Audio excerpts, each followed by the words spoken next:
এশিয়ার বৃহত্তম আম গাছ। প্রথম দেখাতেই বটগাছের মতো বিশাল আকৃতি দেখে অনেকেই ভুল করে বসেন। বটগাছের মতো বিশাল আকৃতি হলেও গাছটি আসলে বটগাছ নয়, এটি একটি আম গাছ। ঠাকুরগাঁয়ের বালিয়াডাঙ্গি উপজেলার হরিণমারি সীমান্তে মন্ডুমালা গ্রামে আম গাছটি প্রকৃতির আপন খেয়ালে বেড়ে ওঠে, আজ ইতিহাস হয়ে দাঁড়িয়ে আছে। শুধু ঠাকুরগাঁয়ের মানুষের কাছে নয়, এই আম গাছটি এখন বিস্ময় হয়ে দাঁড়িয়েছে গোটা দেশে।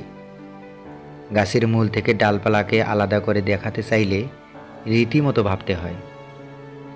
আম গাছটির ব্যতিক্রমী বৈশিষ্ট্য শুধু দেশের পর্যটক নয়, বিদেশের অনেক অতিথিকেও আকৃষ্ট করে। শত ব্যস্ততার মাঝে একটু সময় করে ছুটে গিয়ে চোখ জুড়ানোর লোভ সামলাতে পারেন না তারা। ব্যতিক্রমী এই আম গাছ পশ্চাৎপদ বালিয়াডাঙ্গি উপজেলাকে বিশ্বের কাছে আজ পরিচিতি করে তুলছে। সূর্যপুরী ঠাকুরগাঁও এর মানুষের প্রিয় একটি আমের জাত। সুস্বাদু, সুগন্ধি, রসালো আর ছোট আটি জাতটির অন্যতম বৈশিষ্ট্য। সেই সূর্যপুরী জাতের লতা বোম্বাই জাতীয় লতানো বিশাল আকৃতির আম গাছটি দাঁড়িয়ে আছে প্রায় 3 বিঘা জমির জায়গা জুড়ে।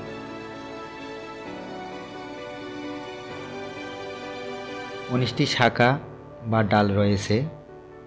প্রতিটি শাখার দৈর্ঘ্য 60 থেকে 80 ফুট এবং প্রতিটি শাখার ব্যাসার্ধ 30 থেকে 35 ফুট।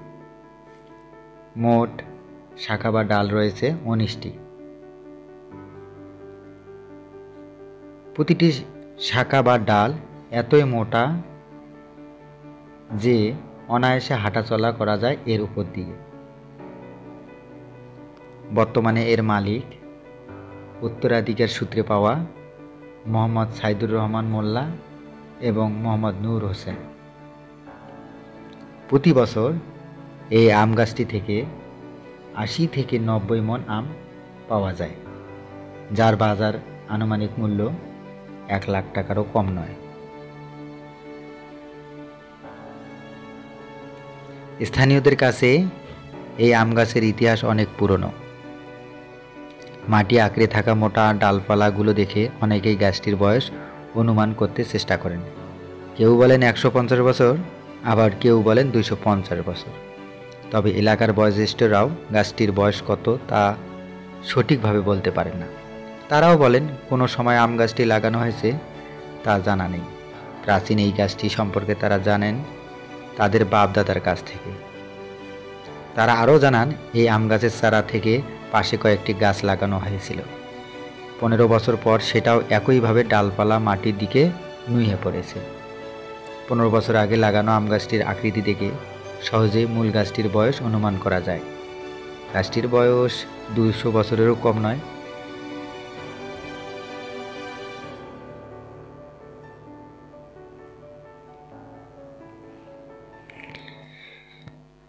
কিভাবে যাওয়া যায় এই বৃহত্তম আম গাছটি দেখার জন্য? ঢাকা থেকে সড়ক পথে বিলাসবহুল বাসযোগে সরাসরি বালিয়াডাঙ্গি উপজেলায় খুব সহজেই পৌঁছানো যায়। সড়ক পথে ঢাকা থেকে বালিয়াডাঙ্গির দূরত্ব প্রায় 450 কিলোমিটার। বিমান পথে সৈয়দপুর পৌঁছে সড়ক পথে এবং রেলযোগে সৈয়দপুর অথবা দিনাজপুর পৌঁছে সড়ক পথে বালিয়াডাঙ্গি নির্বিঘ্নে পৌঁছানো যায়। ঢাকা থেকে সরাসরি এশিয়ান হাইওয়ে বালিয়াডাঙ্গি পর্যটন কেন্দ্র রয়েছে।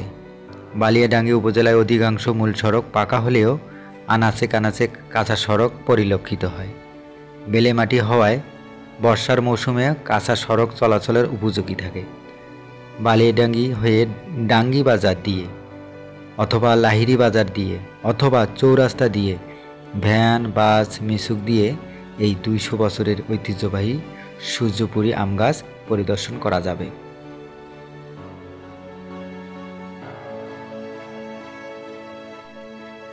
বন্ধুরা, আজ আর নয়, আপনারা সবাই ভালো থাকবেন, সুস্থ থাকবেন, সুন্দর থাকবেন এবং চ্যানেলটি যদি ভালো লাগে তাহলে অবশ্যই লাইক দিবেন, কমেন্টস করবেন এবং সাবস্ক্রাইব দেবেন। ধন্যবাদ সবাইকে।